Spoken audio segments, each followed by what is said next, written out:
Alright, so we're back into it. Moving on from the other day. So far what we've done, luggage rack on the back, which I'm absolutely stoked with how it looks. It's really changed the look of the rear end as well as our rear bars. Still waiting on those front sidebars to come through from CANAM. We also chucked up the other day our Lightforce work lights. So one of the things we'll be doing today is getting those wired up. I've also got the bracket. We're going to be chucking up a whole heap of Lightforce lights up on the roof, which is going to come up and look absolutely mint when it's done. So yeah, sweet, back into it.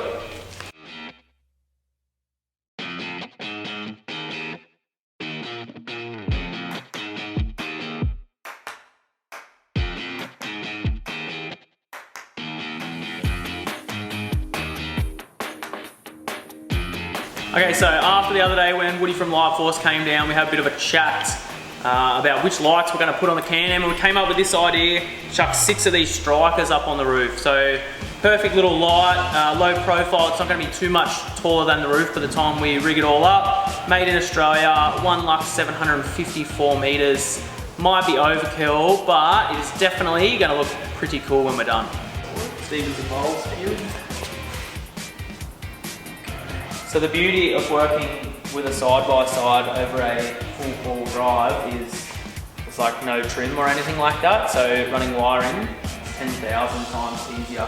That's why we've got a small white dog on the case, and he's going to do the majority of the work.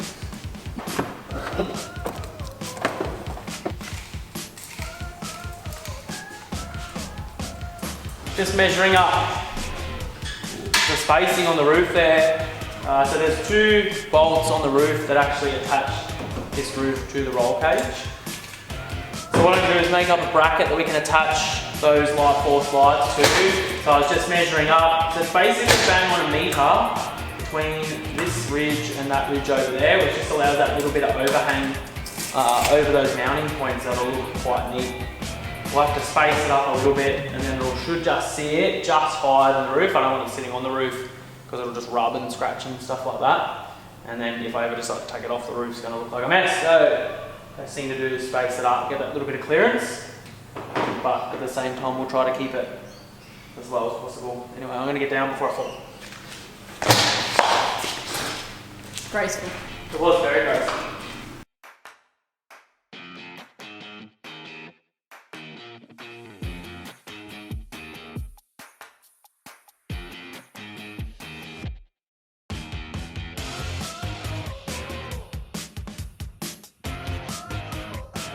Okay, so I've got this piece here of 50 by 25 mil steel, and we're going to cut it down to that meter size. The reason I went with this size section is because I can get plastic end caps, so once it's mounted up on the roof, we'll put the end caps in and it'll just finish off really nicely.